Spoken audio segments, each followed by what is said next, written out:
नमस्कार दोस्तों, मैं पूरन जोशी बिरजू बावरा व्लॉग्स से आज एक बार फिर आपके लिए लाया हूँ बाबा खाटू श्याम से जुड़ी कुछ रोचक बातें। अच्छी लगे तो चैनल को सब्सक्राइब करना ना भूले। खाटू श्याम को भगवान श्री कृष्ण के कलयुगी अवतार के रूप में जाना जाता है। ऐसा कहे जाने के पीछे एक पौराणिक कथा है। राजस्थान के सीकर जिले में इनका भव्य मंदिर स्थित, जहां हर साल बड़ी संख्या में श्रद्धालु आते हैं। लोगों का विश्वास है कि बाबा श्याम सभी की मुरादें पूरी करते हैं और रंग को भी राजा बना सकते हैं। वैसे तो खाटू श्याम के कई मंदिर हैं, लेकिन मान्यता है कि राजस्थान के सीकर में स्थित यह मंदिर खाटू श्याम के सभी मंदिरों में सबसे ज्यादा प्रसिद्ध है।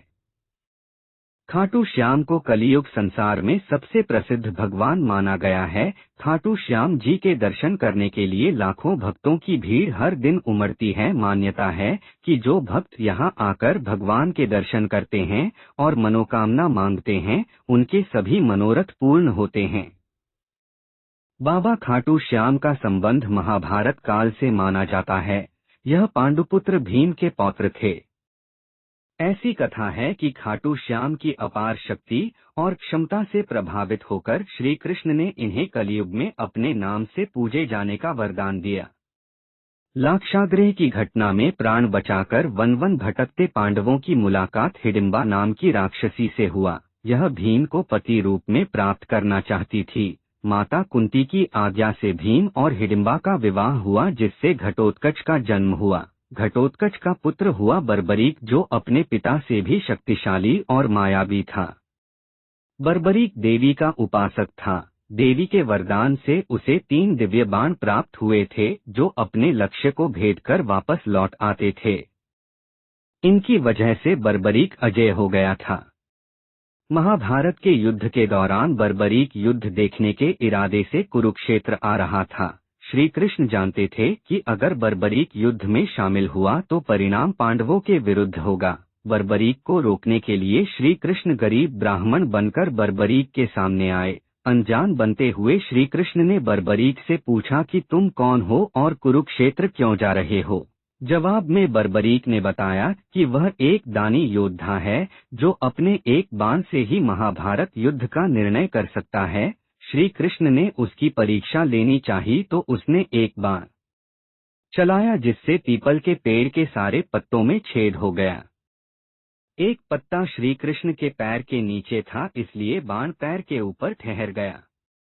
श्री कृष्ण बर्बरीक की क्षमता से हैरान थे और किसी भी तरह से उसे युद्ध में भाग लेने से रोकना चाहते थे। इसके लिए श्री कृष्ण ने बर्बरीक से कहा कि तुम तो बड़े पराक्रमी हो, मुझ गरीब को कुछ दान नहीं दोगे। बर्बरीक ने जब दान मांगने के लिए कहा तो श्री कृष्ण ने बर्बरीक से उसका शीश मांग लिया। बर्बरीक समझ गया कि यह ब्राह्मण नहीं कोई और है और वास्तविक परिचय देने के लिए कहा।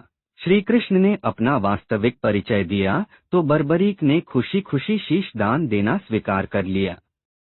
रात भर भजन पूजन कर फाल्गुन शुक्ल द्वादशी को स्नान पूजा करके बर्बरीक ने अपने हाथ से अपना शीश श्री कृष्ण को दान कर दिया।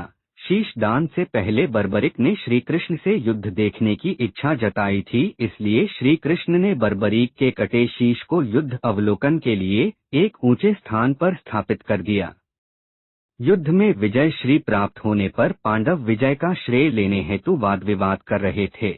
तब श्री कृष्ण ने कहा कि इसका निर्णय बर्बरीक का शीश कर सकता है। बर्बरीक के शीश ने बताया कि युद्ध में श्री कृष्ण का सुदर्शन चक्र चल रहा था, जिससे कटे हुए वृक्ष की तरह योद्धा रणभूमि में गिर रहे थे।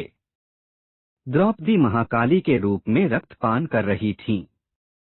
श्री कृष्ण ने प्रसन्न होकर बर्बरीक के उस कटे सिर को वरदान दिया कि कलयुग में तुम मेरे श्याम नाम से पूजित होगे। तुम्हारे स्मरण मात्र से ही भक्तों का कल्याण होगा और धर्म, अर्थ, काम और मोक्ष की प्राप्ति होगी। प्रत्येक वर्ष होली के दौरान खाटू श्याम जी का मेला लगता है। इस मेले में देश विदेश से भक्तजन बाबा खाटू श्याम जी के दर्शन के लिए आते हैं। इस मंदिर में भक्तों की गहरी आस्था है। बाबा श्याम, हारे का सहारा, लखदातार, खाटू श्याम जी, मोरविनंदन, खाटू का नरेश और शीश का दानी, इन सभी नामों से खाटू श्याम को उनके भक्त पुकारते हैं। खाटू श्याम जी मेले का आकर्षण यहाँ होने वाली मानव सेवा भी है। बड़े से बड़े घराने के लोग आम आदमी की तरह यहाँ आकर श्रद्धालुओं की सेवा करते हैं। कहा जाता है, ऐसा करने से पुण्य की प्राप्ति होती है। भक्तों की इस मंदिर में इतनी आस्था है कि वह अपने सुखों का श्रेय उन्हीं को देते हैं। भक्त बताते हैं कि बाबा खाटू श्याम सभी की मुरादें पूरी करते हैं। खाटू धाम में आस लगाने वालों की झोली बाबा खाली नहीं रखते हैं। खाटू श्याम जी कलयुग में श्री कृष्ण भगवान के अवतार के रूप में माने जाते हैं। खाटू श्याम मंदिर गर्मी के मौसम में प्रातः 4 बजे से दोपहर 1 बजे तक, सायं 4 बजे से रात 10 बजे तक और ठंड के मौसम में प्रातः 5 बजे से दोपहर 1 बजे तक, सायं 5 बजे से रात्रि 9 बजे तक खुला रहता है। ये थी हारे का सहारा बाबा खाटू श्याम से जुड़ी कुछ रोचक बातें। अच्छी लगे तो चैनल को सब्सक्राइब करना ना भूले।